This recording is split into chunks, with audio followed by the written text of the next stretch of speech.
Tiempo de entendimiento trae un tiempo de restauración. Tiempo de restauración trae tiempo de crecimiento.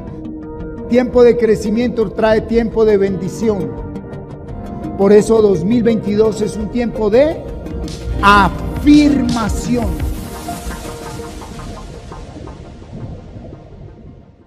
Gracias por estar aquí. Que el Señor nos siga fortaleciendo. Vamos rápidamente a Génesis capítulo 2, versículo 15 al 17. Ubíquese ahí en Génesis capítulo 2, 15. Vamos a leerlo. Dice la palabra de Dios: tomó pues el Señor Dios al hombre y lo puso en el huerto de Edén para que lo labrara y lo guardase.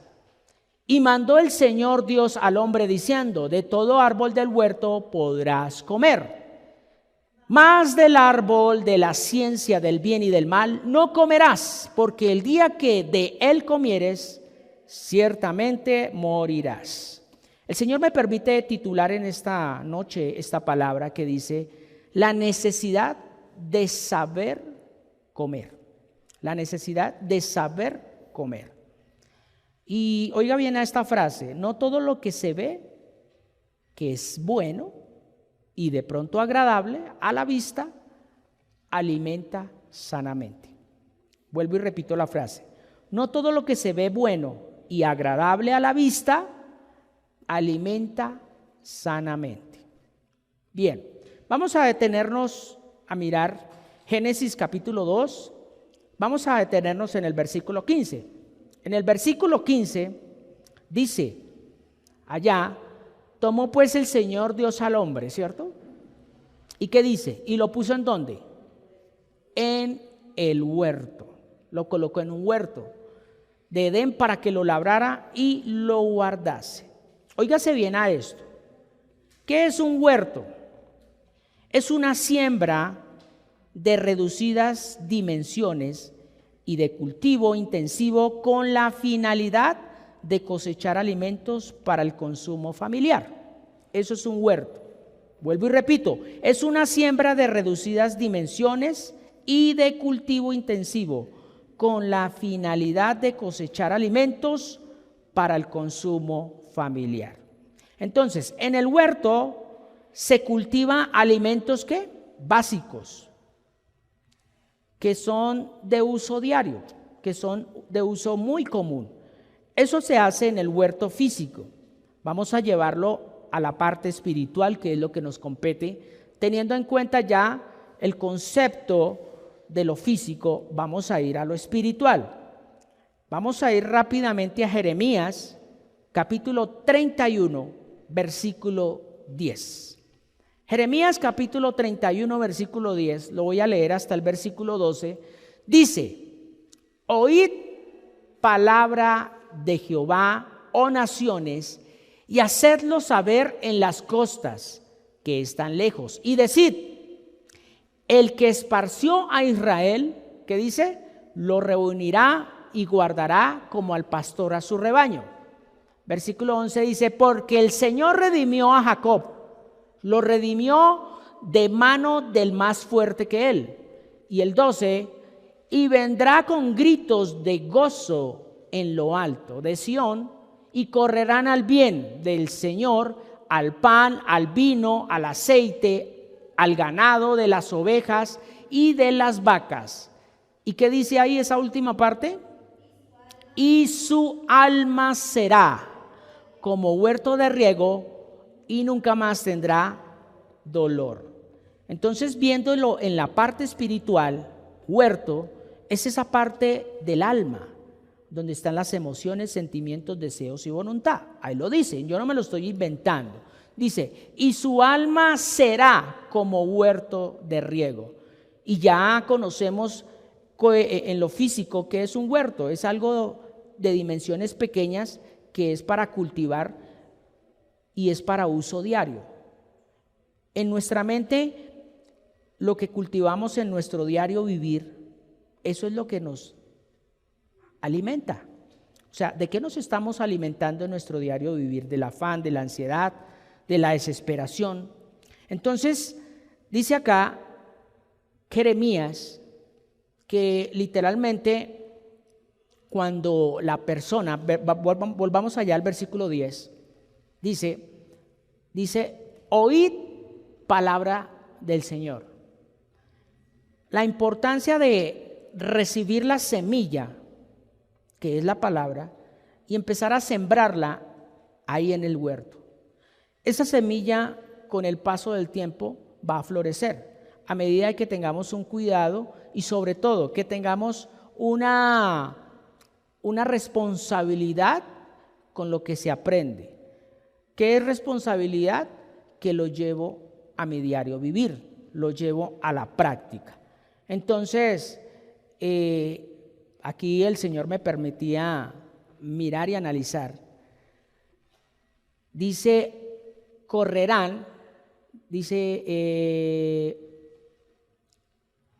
versículo 11, miremoslo allá, porque Jehová redimió a Jacob, lo redimió de la mano del más fuerte que él, versículo 12, dice, y vendrán con gritos de gozo en lo alto de Sión, y correrán al bien de Jehová, al pan y al vino, al aceite y al ganado de las ovejas y de las vacas, y su alma será como huerto de rego. Cuando habla al pan y al vino y todo lo demás, está referenciando a algo, llamémoslo así, en ese momento quizás algo físico, pero llevémoslo a lo espiritual.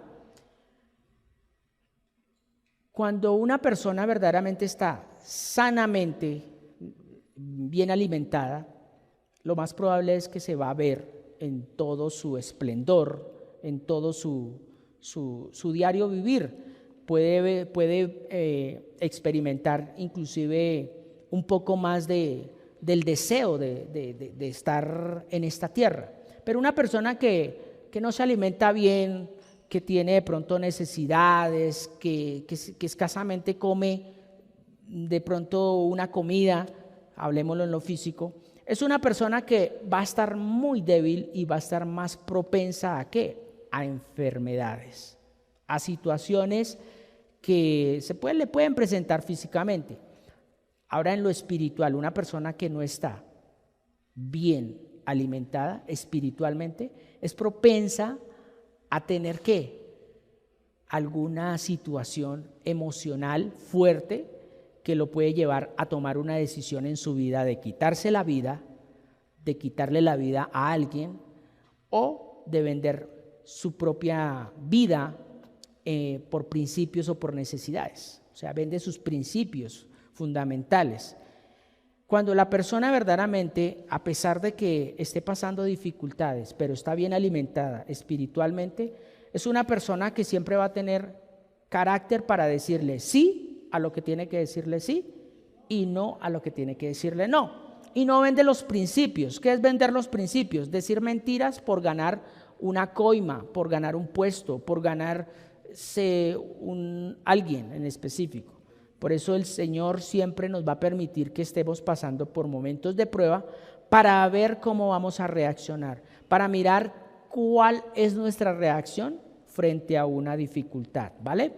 Entonces, correr al pan y al vino se podría decir, es como el alimento espiritual, como yo verdaderamente hacia dónde estoy corriendo en nuestro diario vivir. ¿Corro hacia la necesidad o corro hacia el pan y el vino? Ya sabemos que espiritualmente, ¿quién es el pan? ¿Quién es el vino? Jesús lo dijo, yo soy el pan de vida, ¿cierto? Y después dijo,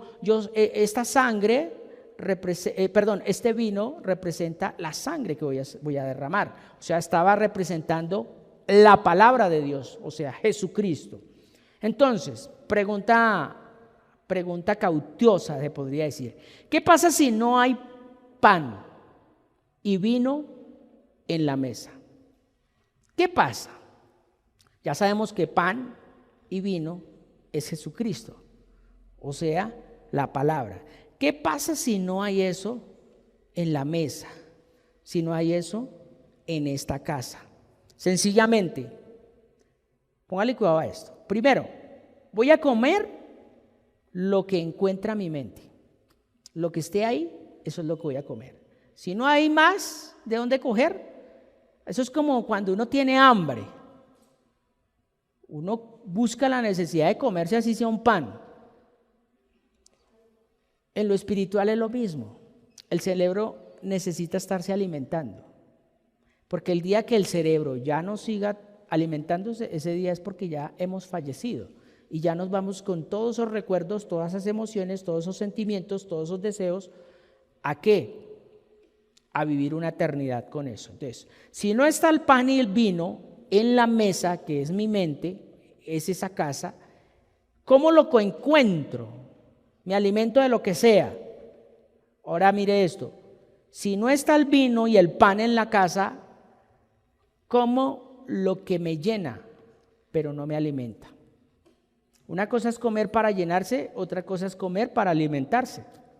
Y la gente hoy en día come para llenarse, no para alimentarse. Entonces, ¿cómo se llena uno rápido? Cómprese 4 roscones de 1000 y una Coca-Cola. Queda lleno, ¿sí o no? Pero ¿se alimentó? Para nada. O vaya y cómase 3 hamburguesas con 1 litro de Coca-Cola. ¿Queda lleno? Sí, pero no se alimentó. Entonces con la palabra de Dios es lo mismo. A veces comemos son conceptos y esos conceptos que comemos nos llenan, pero no nos alimentan. Y cuando no nos alimenta, ¿cómo cree que vamos a estar? Débiles, llenos de gusanos. Miremoslo en la parte espiritual, llenos de gusanos. El odio, el rencor, la mentira, todas esas cositas ahí. Ahora, cuando no tengo el pan y el vino en la mesa, o sea, aquí en mi mente, como para sobrevivir y no para vivir. Hoy en día la gente come porque tiene que sobrevivir. Entonces, ya hay muchos lugares donde ya no hay un huevito, porque está tan caro. Entonces, en vez del huevito, pues bueno, compran, qué sé yo, embutidos, que eso dura como más. Un embutido puede durar hasta 1 mes en una nevera, y de a pedacito y para rendirlo. Entonces, comen para sobrevivir, mas no para vivir. Entonces, ¿qué pasaría eso con nuestra vida espiritual? Cuando yo como algo que sencillamente está tan recontrasazonado, o sea que es que este lo dijo, yo lo llamo creencias. Las creencias son transmitidas de generación a generación. Entonces, como lo que me dijo mi abuelo, porque es que mi abuelo se lo dijo a mi papá y mi papá me lo dijo a mí. Pero usted verdaderamente lo vive, verdaderamente usted lo ha experimentado. Entonces, como para sobrevivir, más no para vivir. Eso es lo que pasa cuando el pan y el vino no están en la mente, que es esa mesa. Entonces, el sembrar correctamente la semilla de vida en mi mente, óigase bien, el sembrar correctamente la semilla de vida en mi mente fortalece, primero, mis sentimientos. Fortalece mis sentimientos. ¿Fortalece qué? Mis emociones. Fortalece mis deseos y, por último, mi voluntad. O sea, que ya mi voluntad se somete a la voluntad ¿de quién? De Dios. Entonces, esto quiere decir que lo último que leíamos, la voluntad de Dios, esto quiere decir que todo esto que acabamos de hablar, sentimientos, emociones y deseos, son el complemento total de lo que es un pensar. Porque yo cuando tengo sentimientos es porque lo he pensado. Cuando tengo emociones es porque ¿qué? Porque lo he pensado. Y cuando tengo un deseo es porque lo he pensado, ¿cierto? Entonces, cuando sentimientos, emociones, deseo y voluntad están verdaderamente afirmados en la palabra de Dios, eso me lleva a mí ¿a qué? A llevar todos los pensamientos cautivos a la obediencia a Cristo. Eso lo podemos mirar allá en 2 Corintios 10:5. Vamos a mirarlo. 2 Corintios 10:5. ¿Qué dice? Derribando argumentos, óigase bien, y toda altivez que se levanta contra el conocimiento de Dios. ¿Y qué? Y llevando cautivo todo pensamiento a la obediencia a Cristo. Entonces, esa es la importancia de saber comer. ¿Por qué? Porque cuando yo sé comer, estoy bien fortalecido que esos pensamientos los voy a empezar a llevar, ¿qué? Cautivos. O sea, lo que llamamos sentimientos, emociones, deseos y voluntad. Ese es el complemento completo de lo que son pensamientos. Ahora, la importancia entonces de saber comer, pero para comer hay que sembrar. ¿Sí o no? Porque si no hay un campesino que siembra, pues no hay comida. Y si no hay comida, pues ¿qué vamos a comer? Entonces, la importancia de saber comer, pero también para poder sembrar. Por eso Dios puso al hombre ¿en dónde? En un lugar de preparación, que era el huerto. Y ese lugar ya sabemos que es alma, ¿cierto? Lo miramos con Jeremías a este tiempo. Ese huerto es su alma. Y al ser su alma ese huerto, Dios te colocó ahí ¿para qué? Para que lo cuide y para que lo labre. Y ahí la importancia. Si no cuidamos esa parte, por eso es que viene cualquier situación adversa. ¿Y cómo están mis sentimientos? Viene una situación difícil, ¿cómo están mis deseos? ¿Cómo están mis emociones? ¿Cómo está mi voluntad? Tremendo, ¿no? Ahora, vamos a mirar el versículo 16. Dios le da al hombre, allá en Génesis 2:16, Dios le da al hombre una orden específica, pero se la da con un mandato. Y es, y mandó, ¿sí o no? Eso es una orden. O Dios le estaba ahí rogando, o era una sugerencia. ¿Era una sugerencia o una orden? Era una orden.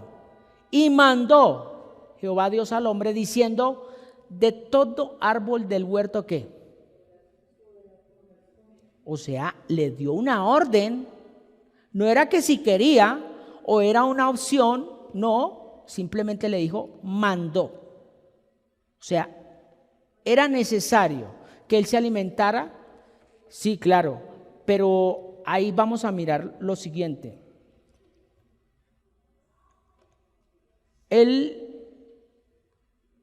Dios Todopoderoso, el Eterno, el Santo de Israel, el Sublime, dice ahí muy claramente, de todo árbol ¿de dónde? Del huerto, no de otro lugar específico. O sea, él le dijo, puede comer de todo que está, de todo árbol que está ¿en dónde? En el huerto. Entonces, no era cualquier lugar en el cual el hombre podía comer, sino era de un lugar específico y orden y mandato de Dios. Por eso el hombre solo podía comer de los árboles que estaban ya sembrados ¿en dónde? En el huerto. Él no podía salirse de ahí, de ese mandato. Dios le había dicho, vas a alimentarse, pero solo de lo que está en el huerto. Porque ahí lo dice. Y mandó el Señor, Dios, al hombre, diciendo, de todo árbol del huerto podrás comer. De todo árbol del huerto podrás comer. El que tenga oídos para oír, que oiga. De todo árbol del huerto. ¿Qué es huerto? Alma. De todo lo que está ahí puedes comer. Pero como el hombre le falló a Dios y comió de un árbol que estaba también en el huerto, pero que Dios fue muy específico. Y Dios no se lo prohibió, Dios se lo advirtió. Ahora, ¿Por qué el hombre tenía que comer solo de los árboles del huerto? ¿Por qué y para qué? Porque eran sembrados primeramente ¿por quién? Eran sembrados por Dios. No eran sembrados por Lucifer, eran sembrados por Dios. Y porque había un lugar determinado y con un fin y con un propósito. Por eso Dios ha preparado un lugar determinado para nuestras vidas, un alimento muy específico que es la misma palabra en estos tiempos. ¿Para qué? Para crecer y desarrollar nuestro crecimiento espiritual y sobre todo que nuestra sabiduría no venga de otra cosa que no sea de Dios. Así es de fácil. O sea, un proceso personal de crecimiento, un proceso personal de crecimiento.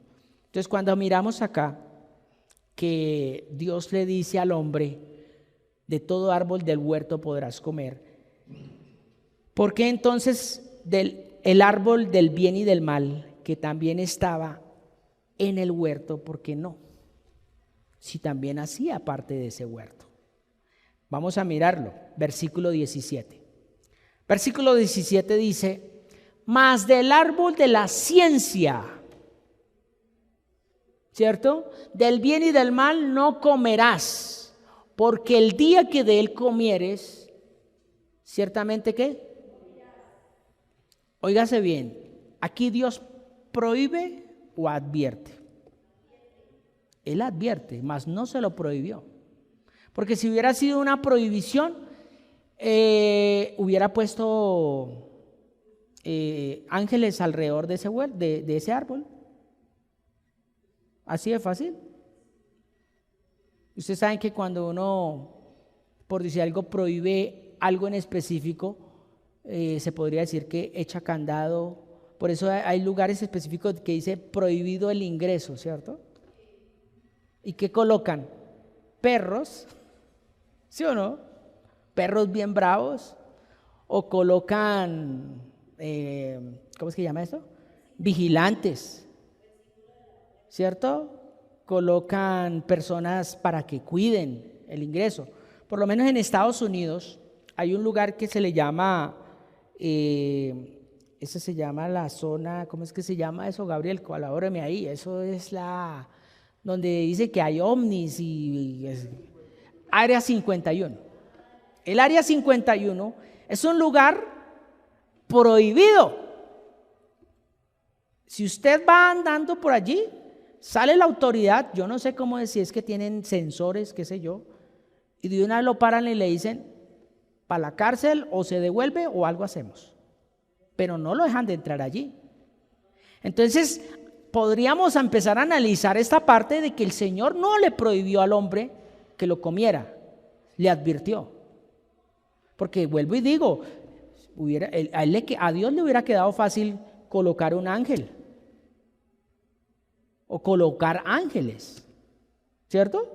O inclusive colocar una cascada bien tremenda y que el árbol quedara bien en todo el centro de una montaña y que nadie pudiera llegar.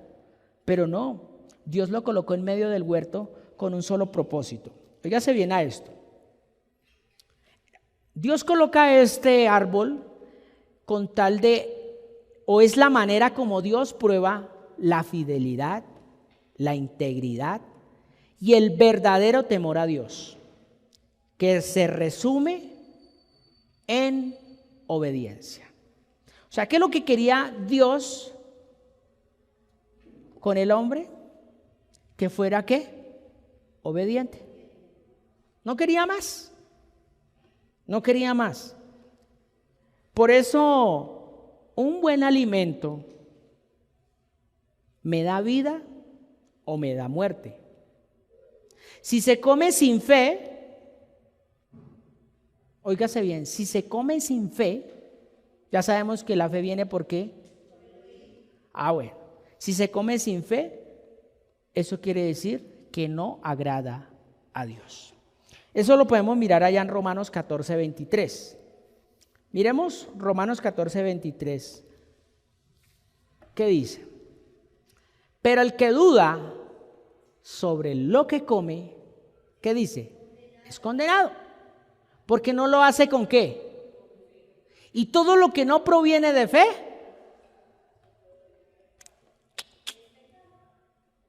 duro. ¿Por qué? Porque a veces nos alimentamos de la historia, del cuento de allí, del cuento de allá, que es que él vivió así, que es que él vivió allá, y no nos sumergimos en la palabra para verdaderamente testificar de que eso es real o es simplemente un cuento. Entonces, el comer sin fe me lleva a desagradar a Dios. Bien, ya estoy terminando. Esto es como asepsia, al grano. Por eso la fe es obrar correctamente la palabra de Dios. Óigase bien, la fe es obrar correctamente la palabra de Dios. No para imponer, sino para vivirla en nuestro diario vivir. Eso es fe. Por eso se acuerdan que Santiago por allá dice, ¿tú tienes fe? Sí, bien, pero yo te muestro mi fe con hechos, con obras.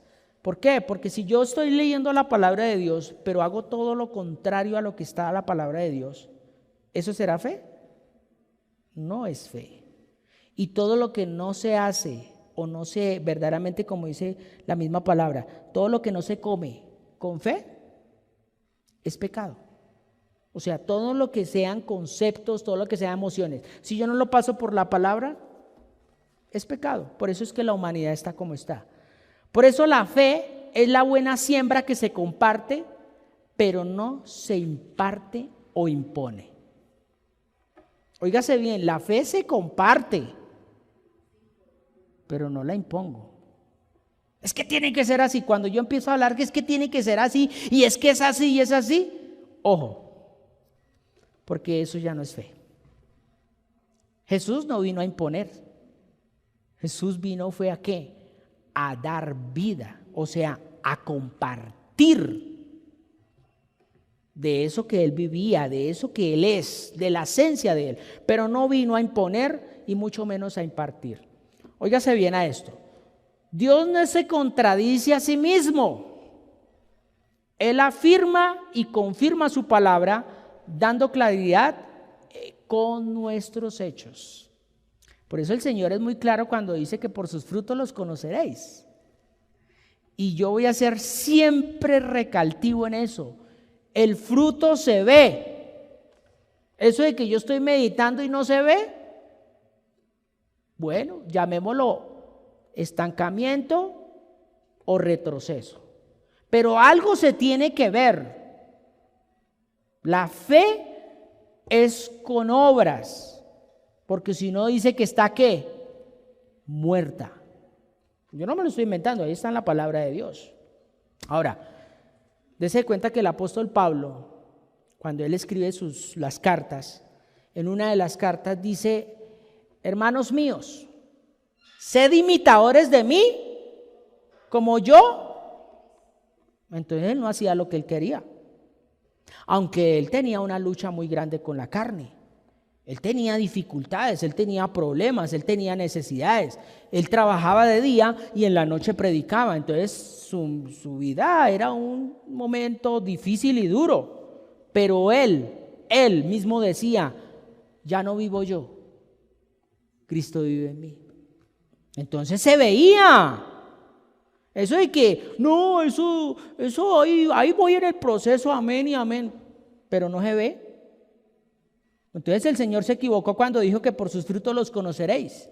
Entonces hubiera dicho más bien, por sus frutos los van a oír nomás. Óiganlos nomás, que por sus frutos los escuchan. No, el Señor no dijo que por sus frutos los escuchan. Él dice, por sus frutos los conoceréis. O sea, se debe ver. Porque yo para poder conocer a alguien, tengo que verlo e interactuar. Dese cuenta que a Nicodemo, ¿qué dijo? Dijo, uy, de verdad que usted viene de parte de Dios, porque es que las cosas que usted hace son maravillosas. ¿Y qué es lo que le dice el Señor? Si usted no nace de nuevo, no puede ¿qué? No puede ver. No puede ver. Porque si no ya empezaríamos a entrar en aptitud positiva. Sí, hermano, créalo, créalo, créalo, créalo, créalo. Y se va a quedar toda la vida ahí creyendo. Eso es lo que llamamos una fe carbonera. Una fe ahí de puro optimismo, ¿no? La fe es acción. Acción, usted se mueve. Ahora esa pregunta, oiga esa pregunta. El por qué. Adán escuchó la voz entonces. ¿Por qué Adán escuchó la voz de Eva más que la de Dios? ¿Qué pasó ahí? ¿A qué lo llevó a ese árbol de la ciencia del bien y del mal? ¿Qué pasó? ¿Qué sucedió? Si la primera voz que él escuchó, ¿cuál fue? La de Dios, antes que la de su esposa. Porque él se da cuenta que Adán no habló con Lucifer. Es más, Lucifer no podía, óigase bien, no podía hacer caer tan fácil a el hombre directamente. ¿Lo hizo a través de quién? De la mujer. Entonces yo pregunto, y entonces ¿por qué la mujer se dejó tentar? ¿De dónde salió la mujer? ¿Y la costilla dónde está? ¿Afuera o adentro? Entonces, por eso se cumple lo que dice la palabra. No son las cosas afuera que están tentando al hombre, sino de su propia concupiscencia. Por eso el hombre y la mujer son uno. Entonces, dése cuenta la importancia de empezar a entender el por qué el hombre no cayó directamente con cosas externas, sino que empezó a caer con las cosas internas. Y eso nos pasa a todos los seres humanos. Entonces, Adán escuchó la voz de Dios para obedecerla, pero no actuó conforme a la palabra que se le había dado. Y por eso fue expulsado o es expulsado, o sea, que perdió fe o perdió la fe. Entonces, ¿qué dice? No le agradó. Uno cuando es expulsado de algún lugar X, ¿por qué cree que es? ¿Porque se portó bien? ¿Porque está cumpliendo a cabalidad las normas que exigen ahí en ese lugar? Cuando uno es expulsado de un trabajo, o sea, lo que llamamos echado, es porque sencillamente no cumple ¿qué? Las expectativas. Y el hombre fue expulsado ¿de dónde? Del huerto. Huerto es alma. Fue expulsado de ahí. Entonces, al ser expulsado, hay un vacío, ¿cierto? Queda un vacío, pero el huerto sigue. Entonces, ahí es la importancia de nosotros volver a tomar posesión de lo que Dios nos entregó. ¿Cuál es? El huerto. No es una casa, no es un carro, no es una beca, no. Ay, es que el diablo me robó. No, el diablo no te ha robado nada. Simplemente tienes que volver al diseño original. Volviendo al diseño original, tú vas a cuidar y vas a labrar, pero ya lo vas a hacer a la manera de Dios. El fruto es el resultado de un proceso que día a día se va desarrollando, óigase bien, naturalmente, y que define su especie y clase. Vuelvo y repito, el fruto es el resultado de un proceso que día a día se va desarrollando naturalmente y que define su especie o clase de fruto. Por eso, por sus frutos los conoceréis. Entonces, con esto termino. Cuando verdaderamente yo pienso, esto me lleva a sentir. Y cuando yo siento, Eso me lleva ¿a qué? A hablar. Y cuando yo hablo, eso ya es una acción. Por eso el Señor siempre nos demanda algo, y es que seamos muy tardos para hablar y que controlemos nuestra mente para pensar, porque cuando esta no piensa, esta habla burradas, esta hiere. Dice por allá el apóstol Pablo, no, dice, creo que Santiago, dice: hermanos, esto no debería ser así, que con esta ustedes que pensando en Dios y bendiciéndolo, pero con esta maldiciendo, ¿a quién? Al Dios y Padre, o a tu hermano. Eso no debería ser así, está escrito en la palabra. Eso no debe ser así. Bueno, pongámonos sobre nuestros pies, vamos a orar.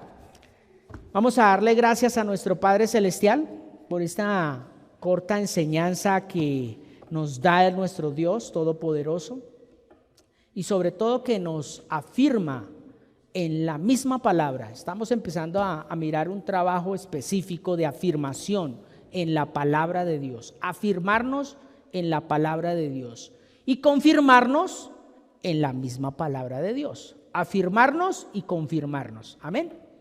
Padre de la gloria, yo te doy gracias, Señor, porque tu palabra es santa. Cuando hablamos de santidad, estamos hablando de que somos apartados de y para algo en específico. Por eso, Señor, te damos honra y gloria, porque tú nos has llamado y nos dices que debemos ser santos como tú eres santo. Por eso, amado Señor, danos la fuerza para poder seguir en este camino, Señor. Sabemos que a diario vamos a tener tropiezo y son necesarios los tropiezos, pero lo importante es levantarnos. Por eso, como decía el Padre nuestro, Señor, no me dejes caer en tentación. No nos dejes caer, Señor, en lo más vil, en lo más bajo. Danos tu mano poderosa para levantarnos y sobre todo para enfrentarnos a nosotros mismos, conociendo nuestra debilidad y afrontándola en nuestra realidad. Gracias, Padre, porque tú eres santo y tu verdad es una. Y esa verdad está desde el Génesis hasta el Apocalipsis. No hay ningún otro lugar, como dijo el apóstol Pedro. ¿A quién iremos, Señor, si solo tú tienes palabras de vida? Nuestros conceptos, Señor, se tienen que doblegar a tus pies. Mi mente, todo mi ser, tiene que estar sujeto a tu voluntad. Por eso, Padre de la gloria, gracias yo te doy, porque sé que la buena obra que tú has comenzado con cada miembro de Camino de Vida Plena, tú serás fiel en terminarla, Señor. Por eso, amado Santo, gracias yo te doy por cada finanza, por cada centavo, por cada peso que tú has permitido que se deposite en las arcas de este lugar. Gracias por cada siembra, por cada ofrenda y sobre todo, Señor, por cada aporte voluntario que tú has permitido, Señor, que cada uno de nosotros traigamos a este lugar. Gracias porque tú has permitido hasta el día de hoy que tu amor, que tu verdad sea una. Y sobre todo, que no coloquemos nuestra mirada en las cosas que son añadidura, sino en el que da esas cosas. Muchas gracias por habernos acompañado en este tiempo de enseñanza, donde el objetivo es aportar a su crecimiento integral y espiritual. Los esperamos en nuestra próxima transmisión. Hasta pronto.